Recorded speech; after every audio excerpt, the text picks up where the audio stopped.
Hello peeps, Jordanisgreat 505 here.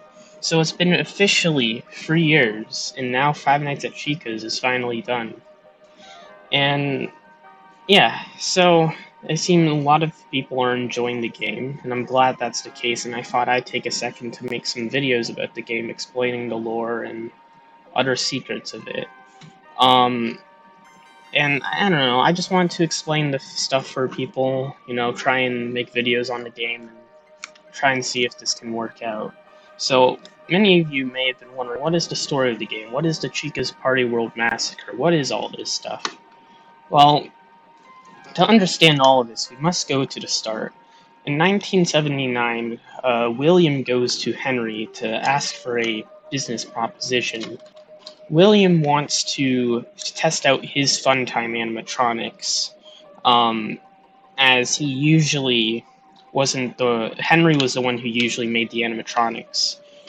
This is why the Funtimes in the spring locks look so different from each other. It's because Henry made the spring locks, like Spring Bonnie and Fredbear, while William made the Circus Baby and Funtime Freddy. And William wants to test out his death machines in a sister look. A excuse to have a different restaurant to test them out. Because recently, Henry lost his daughter because of William. And he doesn't know it's because of William at this point, but the point is that he goes to Henry asking for a business proposition to be like, okay, I'll make a freaking sister location, I'll handle all the rest, and you can just chill out because you're dealing with a loss of someone.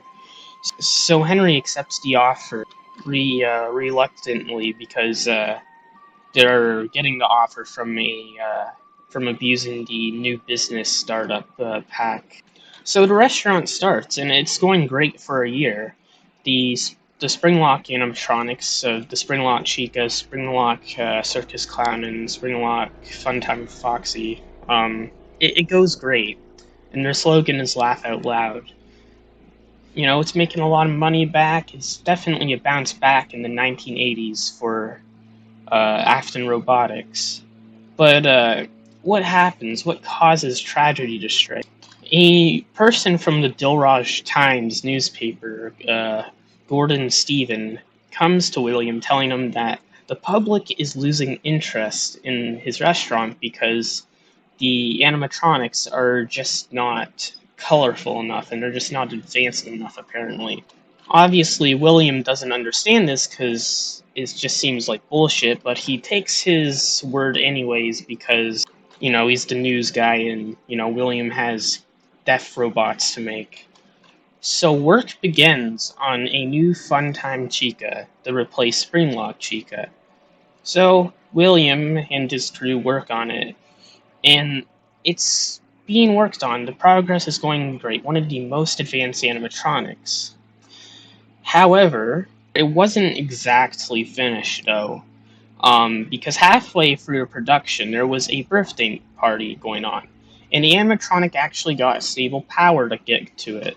Now, a policy with all of the Fredbears and Chica's Party Worlds is that endoskeletons cannot be walking around without their suit on. So if the animatronic sees the endoskeleton, they'll stuff the skeleton with the animatronic body parts. And in dark, their eyesight is limited, as to why night guards always will fall victim to this shitty policy. Because of that, there was a party of 25 kids in the night, and for some reason, the people left the prototype's power on, the prototype Funtime Chica's power on, and it activated during the night.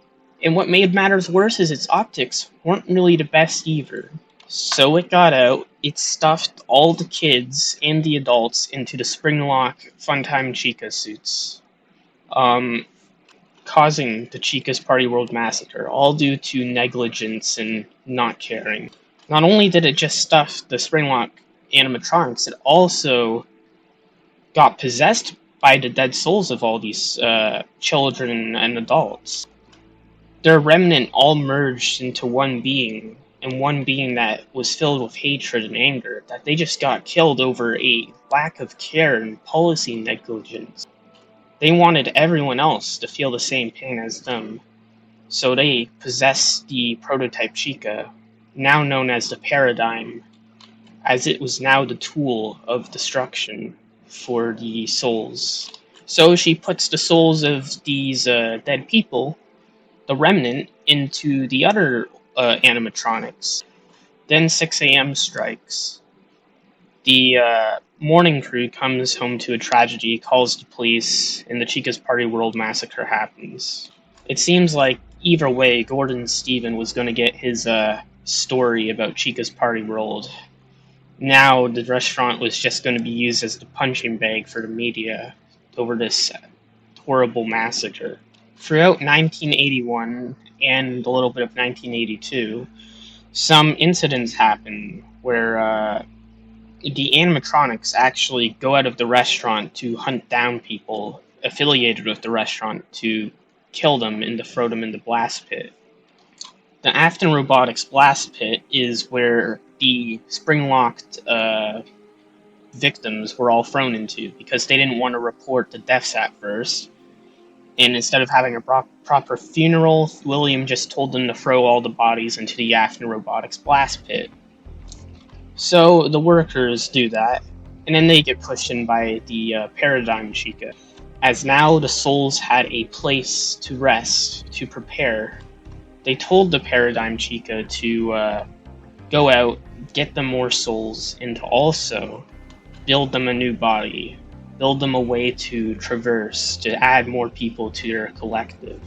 So that's what happens. The older animatronics go out of their way to kill random people affiliated with the restaurant, and eventually, in about late 1981, or somewhere near that time, they decide to rebrand Chica's Party World because of the massacre, because the old animatronics, they just have a bad name.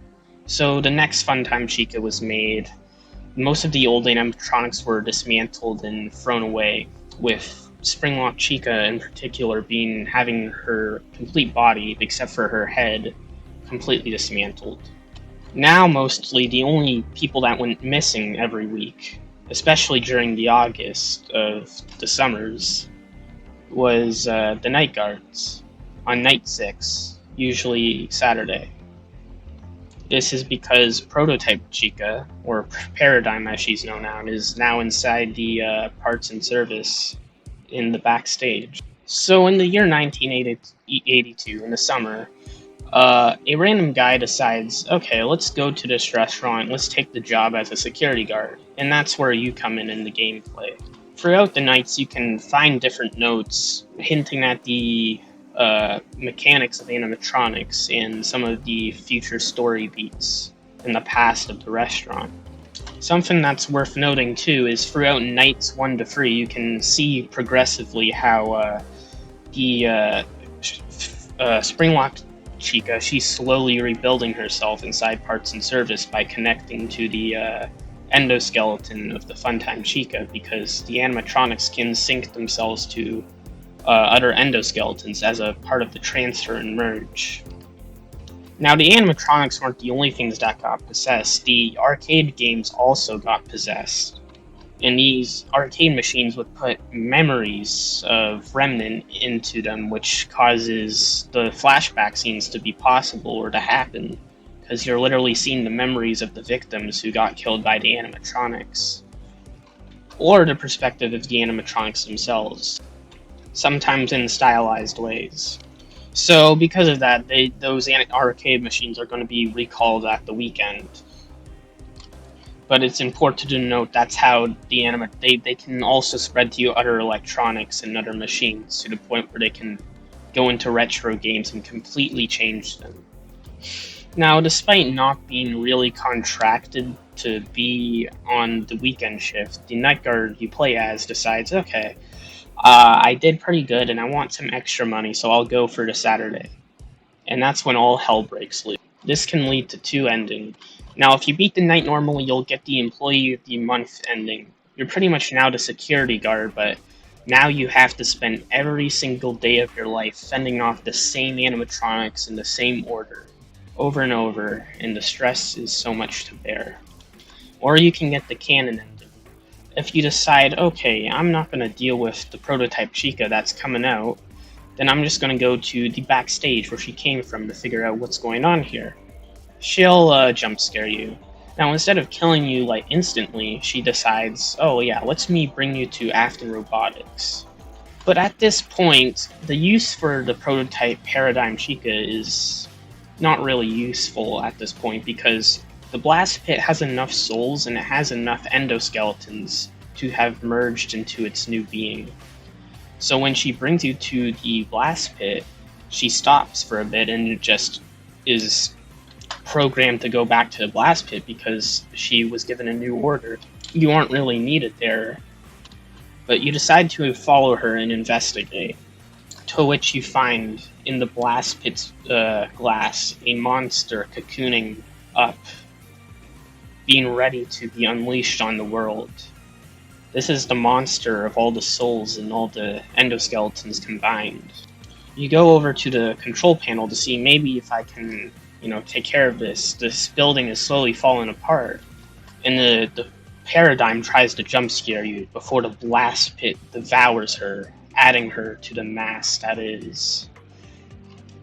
You look and see there has to be a way to defeat this, and a remnant portal shows up.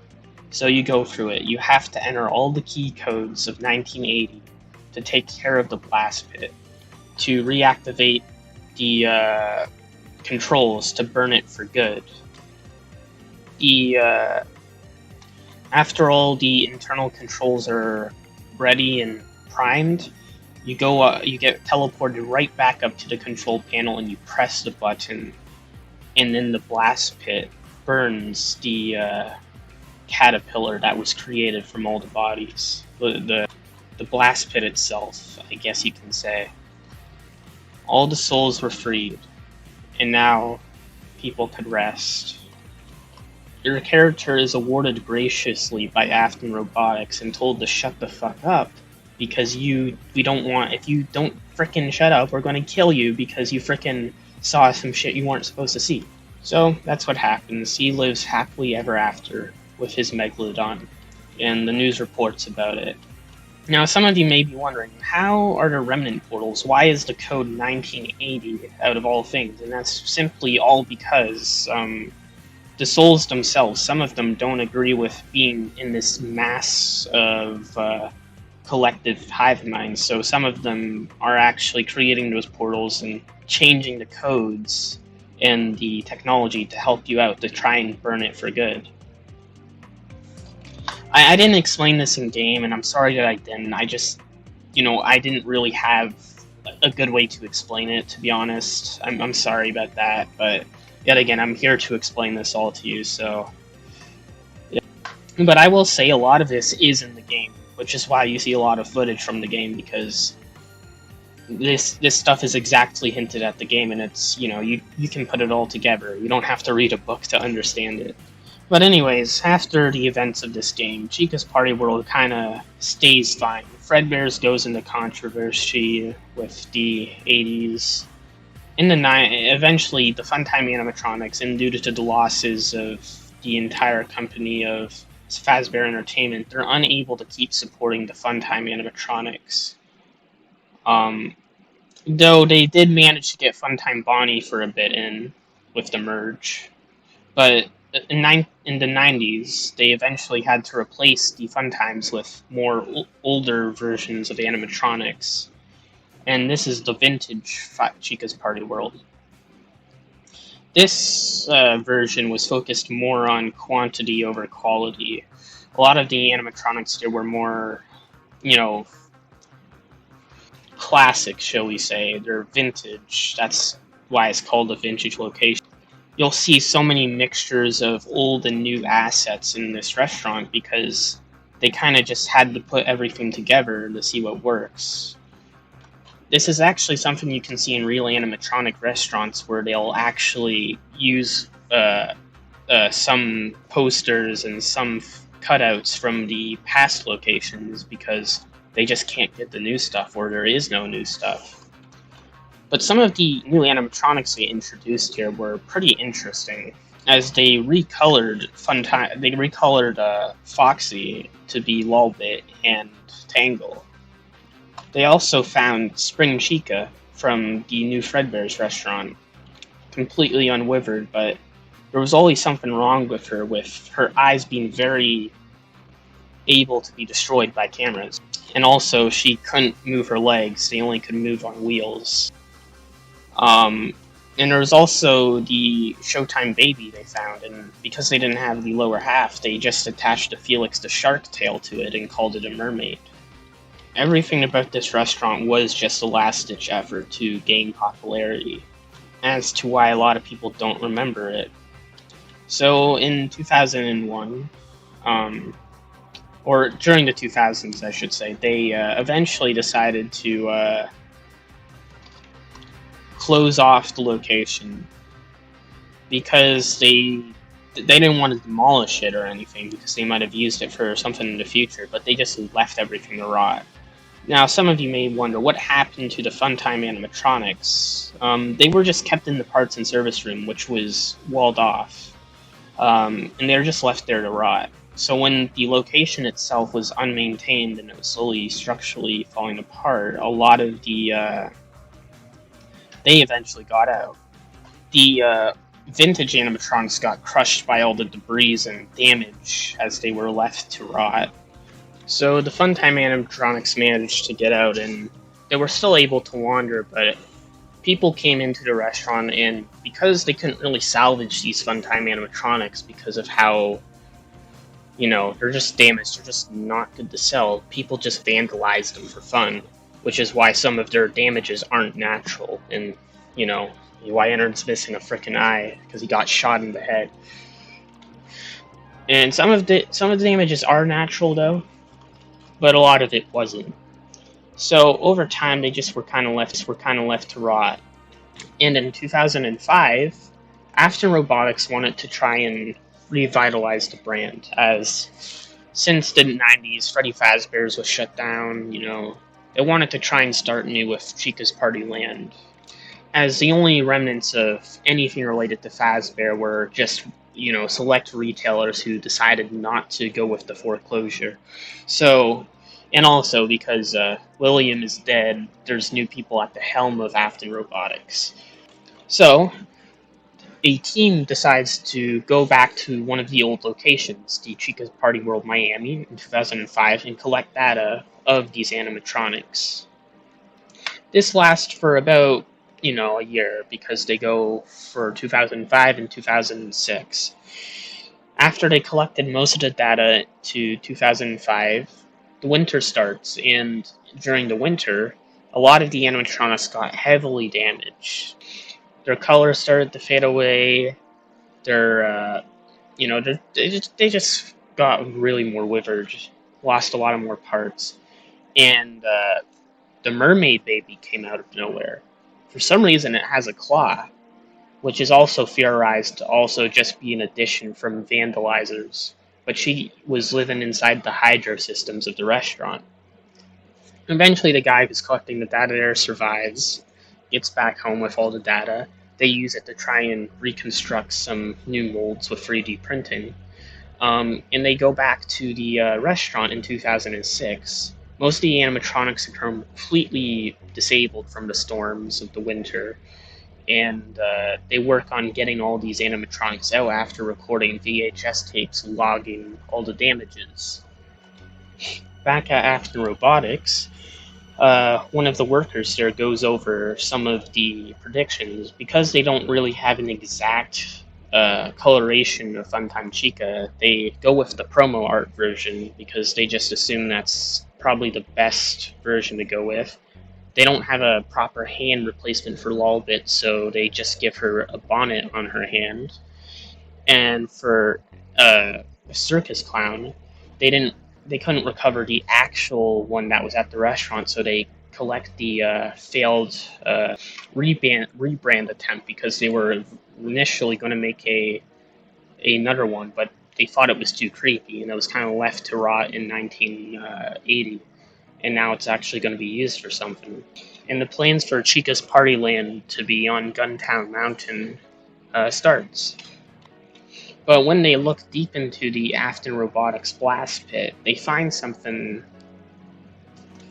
They find something unique.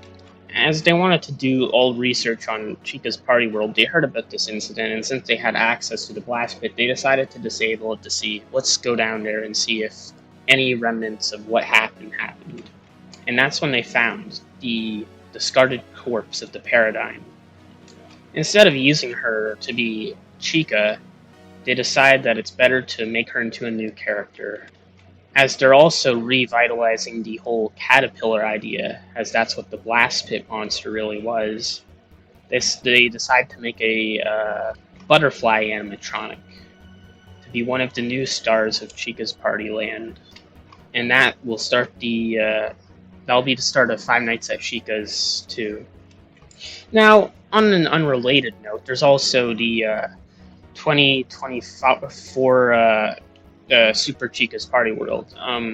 This is part of the Fazbear rebrand with all the other restaurants, the frickin' Fredbear's World and the new Freddy Fazbear's Pizza with the Rockstar animatronics. And that was a very successful attempt at brand revival. It doesn't really have a place in the story though. That location in itself, it ties more into the future Fredbear's games and that stuff. But in there, it's worth mentioning that Fredbear and Spring Bonnie are really unique because they have the aim stealth mechanic from Showtime Baby, where they can turn camo and stuff. And there's reasons for that. I'll probably make a different video separately explaining why they are the way they are, because it doesn't really relate to the main story, but I just wanted to give a quick mention to it. So that is the story of Five Nights at Chica's, and the challenge night for the game. I hope this explains stuff. I'm sorry, I hope you understood what I was getting at. I hope it wasn't too confusing. Honestly, I can't wait to work on future games and future videos. I'm doing original stuff too. So it's not all going to be FNAF. Of course, I have a lot of stuff I do. But I'm going to try and make FNAF content actively, so I don't, because I apologize, because back in the day, I made the Five Nights at Treasure Island video, and I didn't properly capitalize off of that success. I should have made more videos. I know a lot of you just left my channel after that video because I didn't make any more videos. I just made what I wanted to make, and I know now I know that's not what you want to do. Because I know a lot of you would have stayed around if I just had, if I just decided, hey, instead of doing what I want, I should do what you guys want. So yeah, I'm just saying that because I just want to make this stuff work out, I'd like to make YouTube a career option. I want to be able to make money off of what I love doing so I can keep making fan games. It's not because I'm greedy or anything, it's just to prove to my family that this is a real thing, that this can work out, and this is something I want to do. Yeah. I also have a Patreon. I'll put it in the description if you want to come support it if you want. Yeah, please like and subscribe if you enjoyed the video. So yeah, thank you for watching. I'll be making more videos going over the hidden details and lores of the game. Yeah, because there's a lot more to talk about than just explaining the story. Yeah, thank you for watching.